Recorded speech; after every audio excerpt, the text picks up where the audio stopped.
esplendor de un rey, vestido en majestad.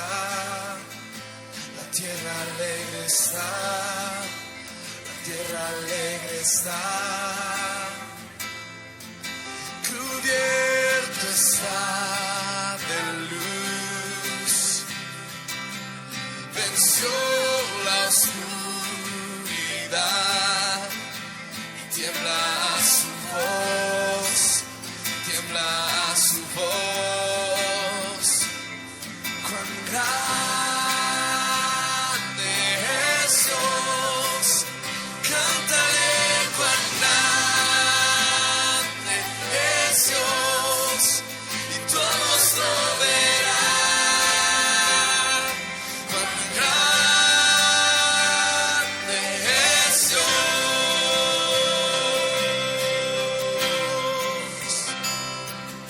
El esplendor de un rey, vestido en majestad. La tierra alegre está, la tierra alegre está, cubierta está de luz, venció la oscuridad y tiembla a su voz, y tiembla a su voz. Cuán grande es Dios, cántale cuán grande es Dios, y todos lo verán.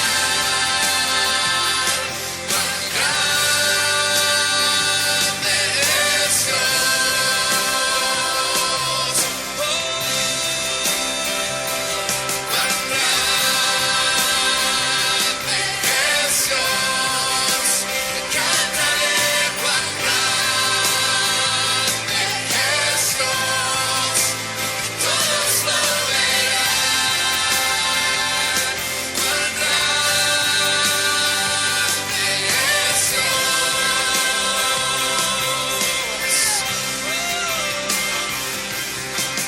Día a día Él está, el tiempo está en Él, principio y el fin, principio y el fin.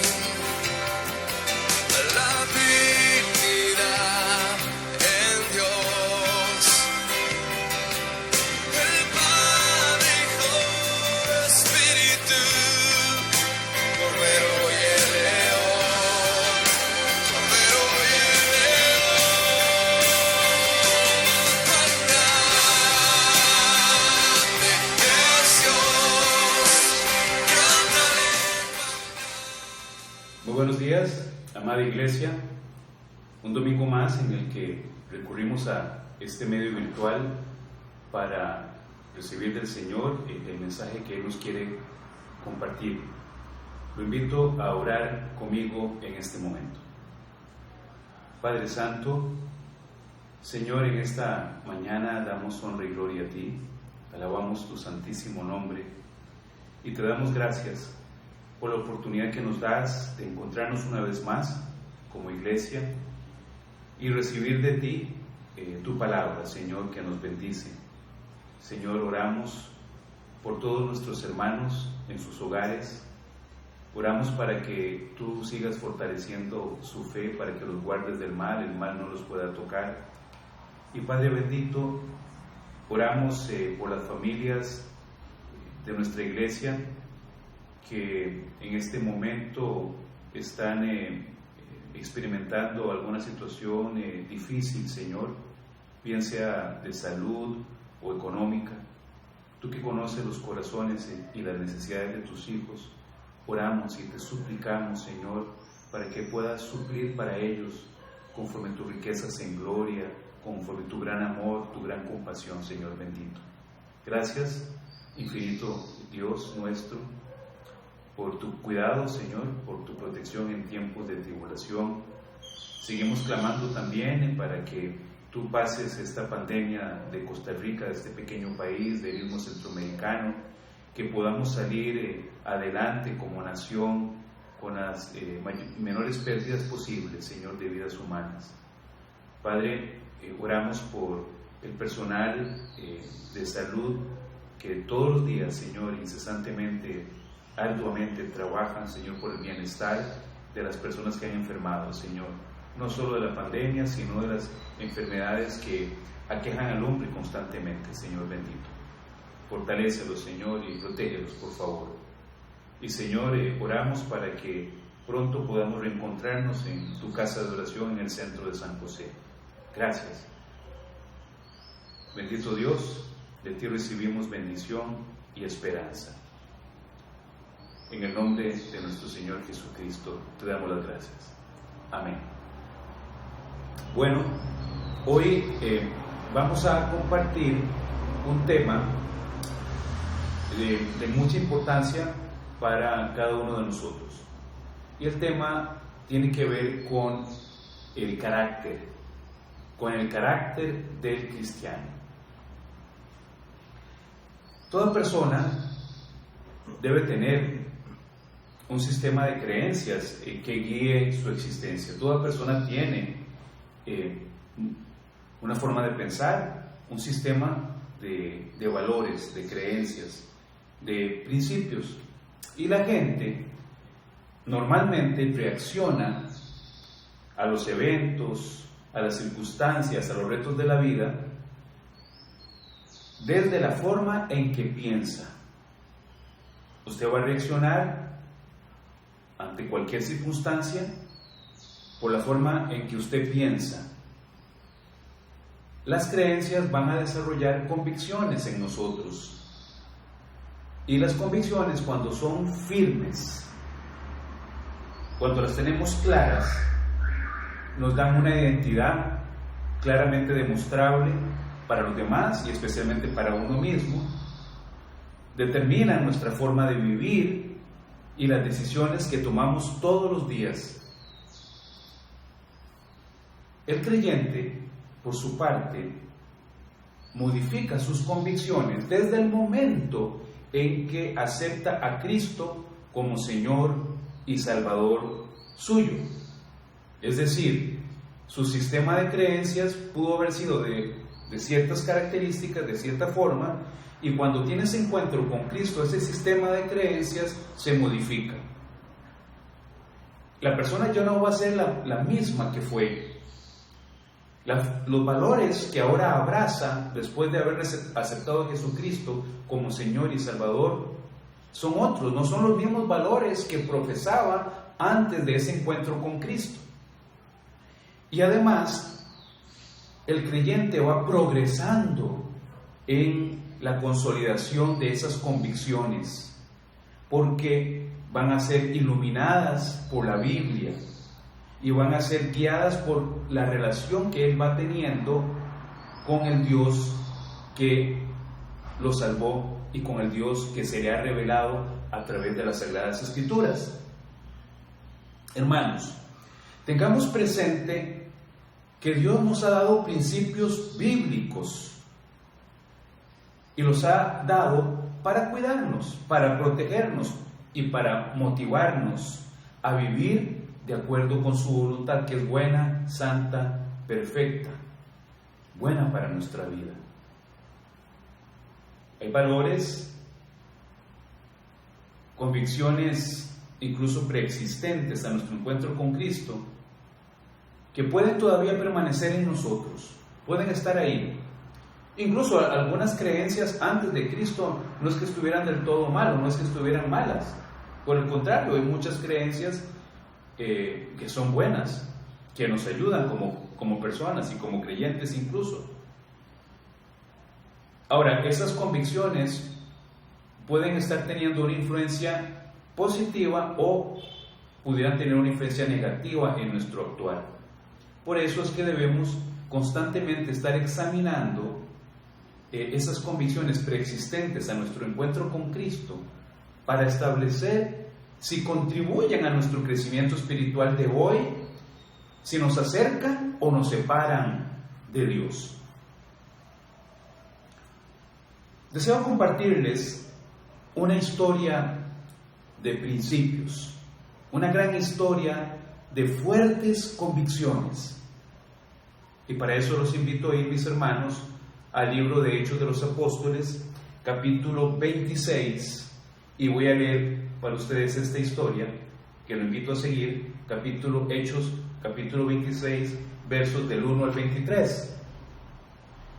Entonces Agripa dijo a Pablo estaba preso y es llevado a la presencia del gobernador Agripa.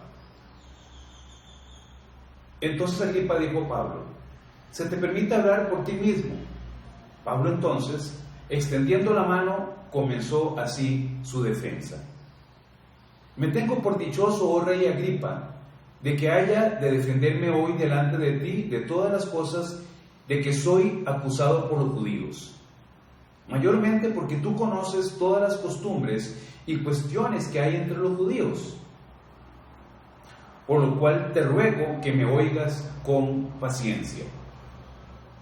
Mi vida, pues, desde mi juventud, la cual desde el principio pasé en mi nación, en Jerusalén, la conocen todos los judíos, los cuales también saben que yo desde el principio, si quieren testificarlo, conforme a la más rigurosa secta de nuestra religión, viví fariseo. Y ahora, por la esperanza de la promesa que hizo Dios a nuestros padres, soy llamado a juicio. Promesa cuyo cumplimiento esperan que han de alcanzar nuestras 12 tribus, sirviendo constantemente a Dios de día y de noche. Por esta esperanza, oh rey Agripa, soy acusado por los judíos. ¿Qué? ¿Se juzga entre vosotros cosa increíble que Dios resucite a los muertos? Yo ciertamente había creído mi deber hacer muchas cosas contra el nombre de Jesús de Nazaret, lo cual también hice en Jerusalén. Yo encerré en cárceles a muchos de los santos, habiendo recibido poderes de los principales sacerdotes, y cuando los mataron yo di mi voto. Y muchas veces castigándolos en todas las sinagogas los forcé a blasfemar, y enfurecido sobremanera contra ellos los perseguí hasta en las ciudades extranjeras. Ocupado en esto, iba yo a Damasco con poderes y en comisión de los principales sacerdotes, cuando a mediodía, oh rey, yendo por el camino, vi una luz del cielo que sobrepasaba el resplandor del sol, la cual me rodeó a mí y a los que iban conmigo. Y habiendo caído todos nosotros en tierra, oí una voz que me hablaba y decía en lengua hebrea: Saulo, Saulo, ¿por qué me persigues? Dura cosa te es dar voces contra el aguijón. Yo entonces dije: ¿quién eres?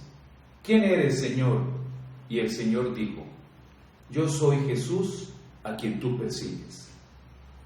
Pero levántate y ponte sobre tus pies, porque para esto he aparecido a ti, para ponerte por ministro y testigo de las cosas que has visto y de aquellas en que me apareceré a ti, librándote de tu pueblo y de los gentiles a quienes ahora te envío, para que abras sus ojos, para que se conviertan de las tinieblas a la luz y de la potestad de Satanás a Dios, para que reciban por la fe que es en mí perdón de pecados y herencia entre los santificados. Por lo cual, oh rey Agripa, no fui rebelde a la visión celestial, sino que anuncié primeramente a los que están en Damasco y Jerusalén y por toda la tierra de Judea y a los gentiles que se arrepintiesen y se convirtiesen a Dios haciendo obras dignas de arrepentimiento. Por causa de esto los judíos, prendiéndome en el templo, intentaron matarme. Pero habiendo obtenido auxilio de Dios, persevero hasta el día de hoy, dando testimonio a pequeños y a grandes, no diciendo nada fuera de las cosas que los profetas y Moisés dijeron que habían de suceder, que el Cristo había de padecer y ser el primero de la resurrección de los muertos, para anunciar la luz al pueblo y a los gentiles. Amén. Extraordinario pasaje, increíble, maravillosa historia del proceso de conversión del apóstol a los gentiles, de Saulo de Tarso, de Pablo apóstol. Pablo, en esa historia que acabamos de compartir, estaba frente a las autoridades que representaban a Roma, al poder imperial, autoridades que lo podían condenar. Y aún en esas circunstancias tan duras de opresión, de cárcel, de sufrimiento, se mantuvo firme en sus convicciones, convicciones que aprendió directamente de Dios. Incluso Pablo aprovecha la oportunidad no solo para defender lo que creía, sino que presentó el evangelio de la salvación a las personas que lo estaban juzgando. Y lo hizo utilizando su testimonio de vida. Lo hizo diciéndoles cómo había operado la gracia de Dios en él y había transformado su vida. Les explicó el antes y el después de Pablo a partir del encuentro con Cristo. ¡Qué gran valor! ¡Qué maravillosa fuerza opera en los hijos de Dios que son obedientes y hacen su voluntad! Las convicciones de los cristianos son las que están relacionadas con la fe que se nos ha regalado, con la fe en Jesucristo el Señor. Y mis hermanos, estas convicciones deberían tener un efecto decisivo en nuestra conducta y marcar la diferencia cada vez que debemos demostrar nuestras creencias, cada vez que debamos decir yo amo a Cristo, y sobre todo defenderlas frente a aquellos que no piensan igual que nosotros. En los tiempos en que vivimos, en los cuales, con tal de no ofender o de que no nos vayan a rechazar, que nos sigan aceptando, incluso aquellos que fueron nuestros amigos antes de Cristo, para que no nos vayan a excluir,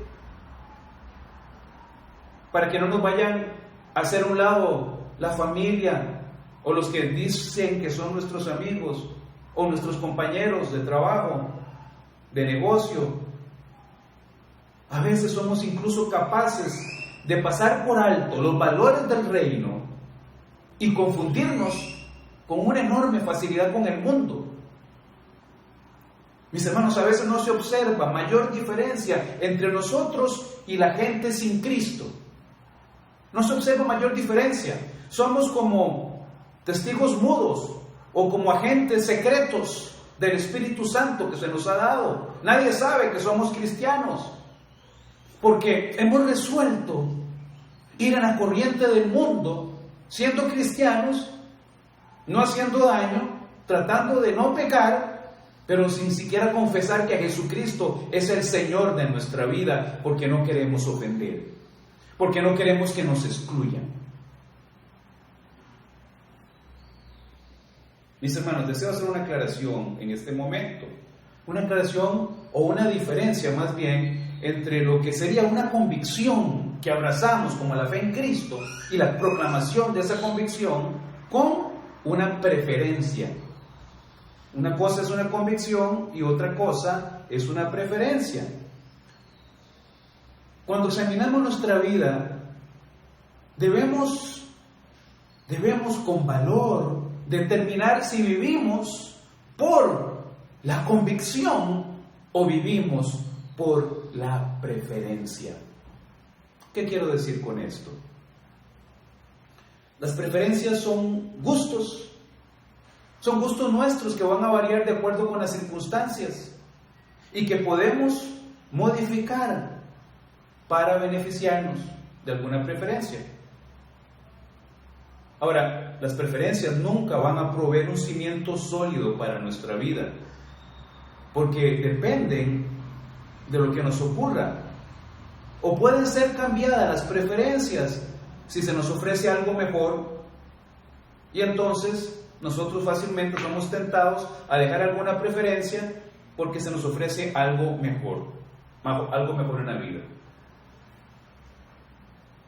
Ahora, por el contrario, una convicción es una creencia sólida y firme, que no es negociable. Es una convicción en la cual nosotros nunca vamos a claudicar, que está basada en la confianza en la palabra de Dios. Es una convicción que abrazamos, incluso si es necesario ir por ella a la muerte. Esa convicción nos hace estar completamente convencidos y resguardados por la verdad de la palabra. Y nosotros vamos a asumir una postura con respecto a la palabra que no se negocia, no importa las consecuencias que ello traiga. No me avergüenzo del Evangelio, porque es poder de Dios. Poder de Dios para salvación a todo aquel que cree. ¿Recuerdan este hermoso pasaje, Romanos 1:16? No me avergüenzo del Evangelio, porque es poder de Dios para salvación a todo aquel que cree. Las convicciones moldean no solo nuestro sistema de creencias, sino la manera en que vivimos y también la forma en que vamos a morir, mi hermano. No es algo que va y viene, no es un sistema de preferencias que yo puedo cambiar. Las convicciones definen quiénes somos y proveen una dirección sólida que nos mantiene en el camino correcto, sin importar las circunstancias que nos toque enfrentar o las tentaciones que se nos puedan presentar por delante. El creyente debe tener una fe viva y activa, una fe que se observa claramente en la forma en que nos conducimos. Cuando les compartimos a otros el Evangelio en el que hemos creído, es una convicción que se refleja en el entusiasmo y en la valentía con la que compartimos al Cristo resucitado. Pero no solo de palabras, sino especialmente y particularmente con nuestra conducta, con nuestra forma de pensar, de vivir, de actuar. La pregunta que naturalmente se desprende de esta reflexión, mi hermano, es ¿cómo lo estamos haciendo? ¿Cómo estamos viviendo nuestras convicciones? En todo tiempo, y eso incluye el tiempo de la tribulación momentánea que nos ha tocado vivir, el tiempo de la pandemia. Yo quisiera mencionarles rápidamente algunas de las principales características de una persona con convicciones cristianas. Nuestra meta debería ser llegar a ser como Pablo o como los otros apóstoles del Cordero de Dios, Pedro, Juan, los otros. ¿Por qué? Porque ellos se mantuvieron firmes en su fe, firmes en la responsabilidad que tenían de proclamar las buenas nuevas de salvación, sin importar las amenazas, cualesquiera que fueran. Si nosotros imitamos el ejemplo de los apóstoles del Cordero, vamos a poder expresar las siguientes características. 1. Un sentido de propósito en nuestra vida. Sabemos hacia dónde vamos. Andamos por un camino definido. Y para llegar al destino que queremos alcanzar, tendremos a nuestra disposición toda la identidad que nos da Cristo. Y vamos a estar dispuestos a dejar de lado lo que no agrada a Dios. En vez de imitar a la mayoría o de buscar nuestra propia satisfacción, nuestro propio placer, seguimos principios bíblicos. Nos esforzamos por hacer la voluntad de Dios y nos esforzamos por abstenernos de los pecados que nos rodean, que son muchos. Sentido de propósito. Lo segundo, valentía ante los desafíos. Valentía ante los desafíos. Es fácil mantener las convicciones firmes en la iglesia, en el templo, entre la congregación de los santos, rodeados de personas que piensan igual que nosotros. Ahí es fácil mantener las convicciones y defenderlas. Pero si nos rodeamos de personas que piensan diferente, ahí debemos ser valientes ante el desafío que significa vivir acorde con nuestras convicciones, le guste o no le guste a la gente. Debemos ser fervientes seguidores de Cristo y proclamar la palabra de Dios en cualquier circunstancia, con cualquier persona, sin temor. Tercero, tenemos o vamos a mostrar como característica firmeza en nuestro proceder, en nuestro actuar. Antes de rendir nuestras convicciones o de negar lo que creemos,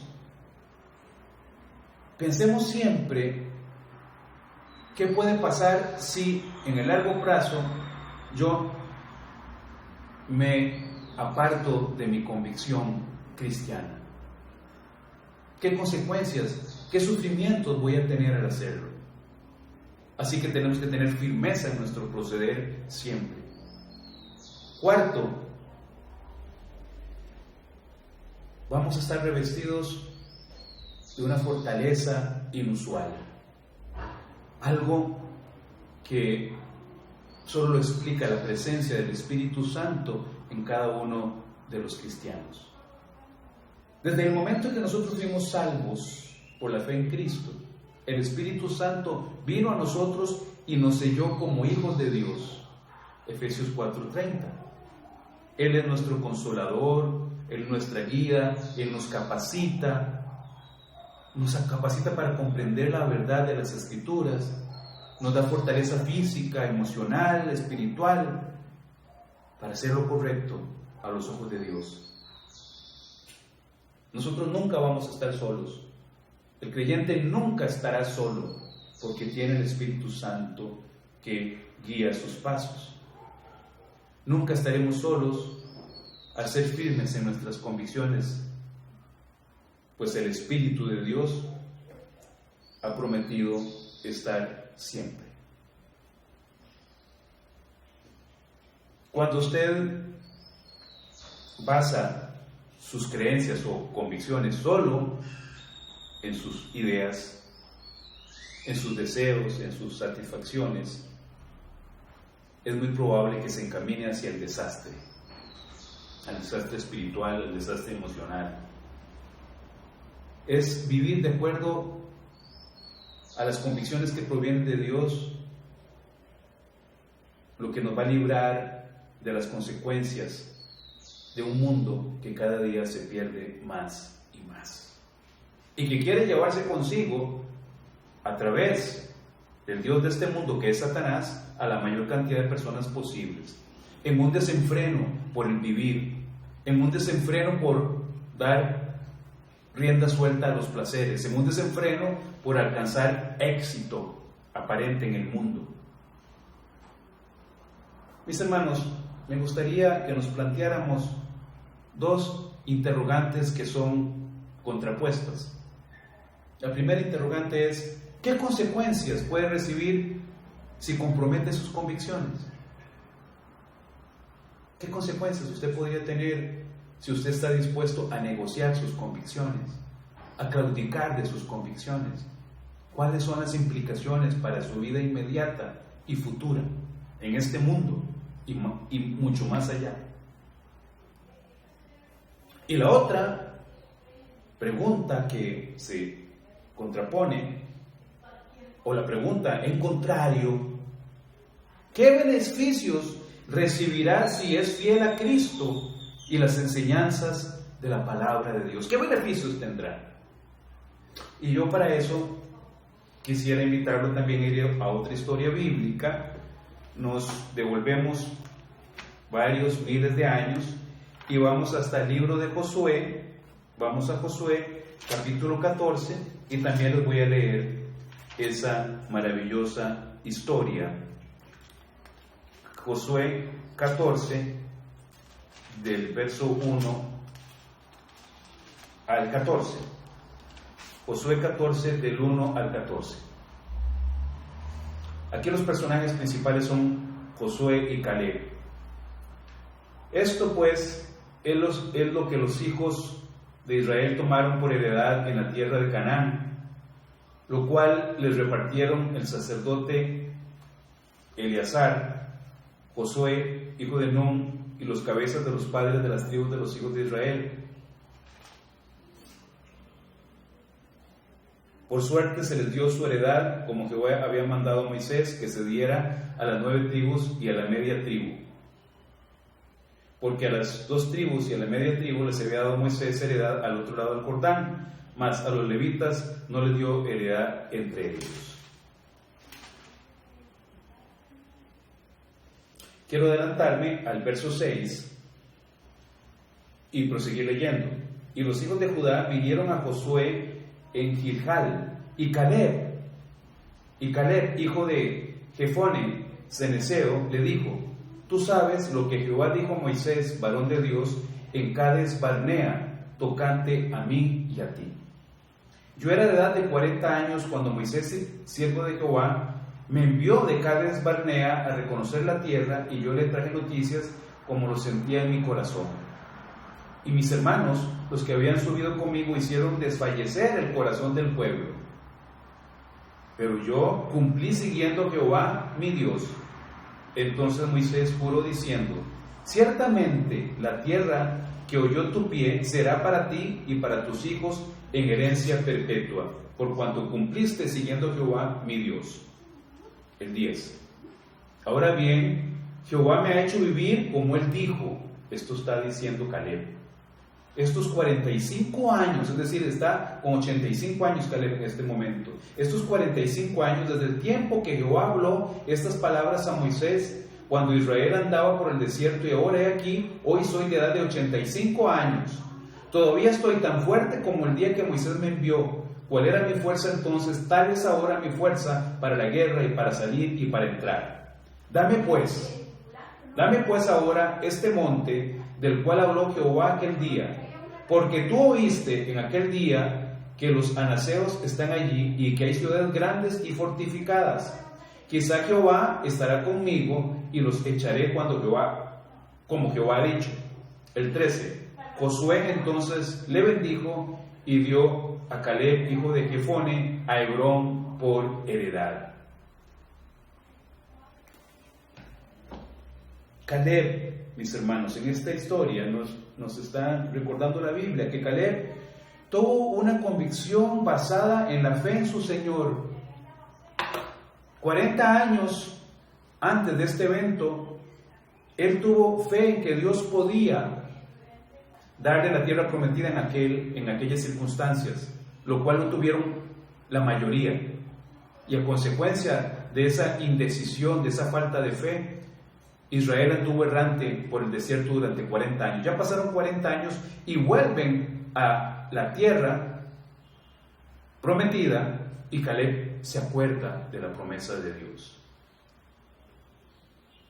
Por eso va frente a Josué y le dice que esa tierra le pertenece a él, porque Dios se la había prometido. Y tenía derecho en reclamarla. Tenía derecho porque su vida habló, testificó de que fue valeroso delante de Dios y honró el nombre de Dios. Esperó la promesa durante 40 años. Durante 45 años, más bien, dice la Escritura, durante 45 años esperó este momento sin vacilar, y a su debido tiempo la recibió. Caleb siguió a Dios sin dudar, a pesar de grandes amenazas, y recibió el galardón prometido. Caleb vivió con propósito.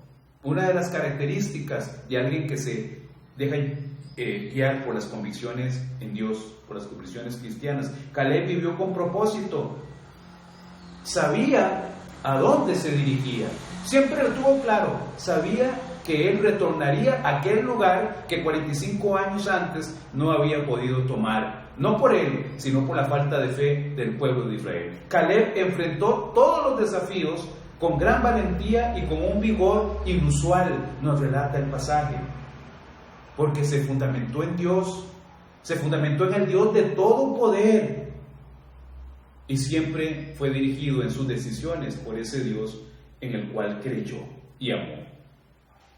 El apóstol Pablo, por su parte, pudo decir al final de su camino, de su ministerio de 33 años después de su conversión: he peleado la buena batalla, he acabado la carrera, he guardado la fe.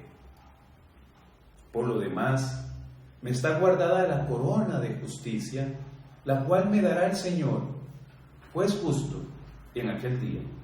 Y no solo a mí, sino también a todos los que aman su venida.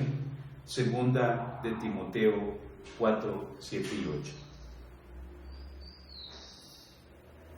Es tiempo de que los hijos de Dios nos mantengamos firmes, sin importar las consecuencias de nuestras convicciones. Nuestra prioridad debe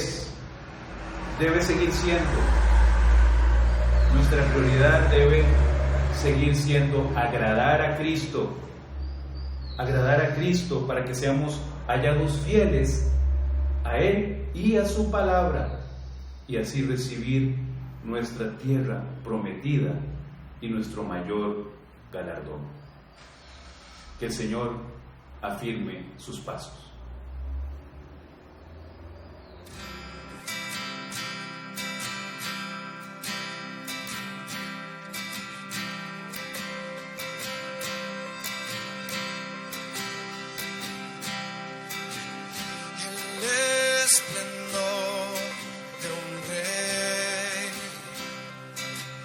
Vestido en majestad, la tierra alegre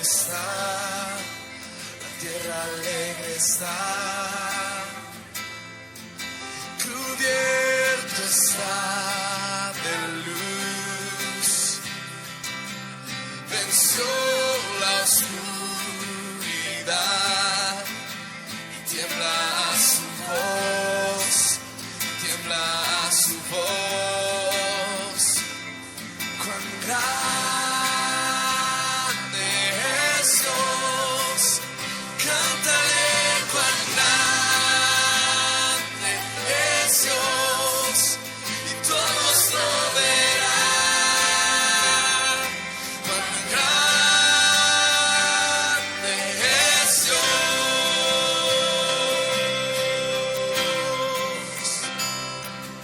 El esplendor de un rey,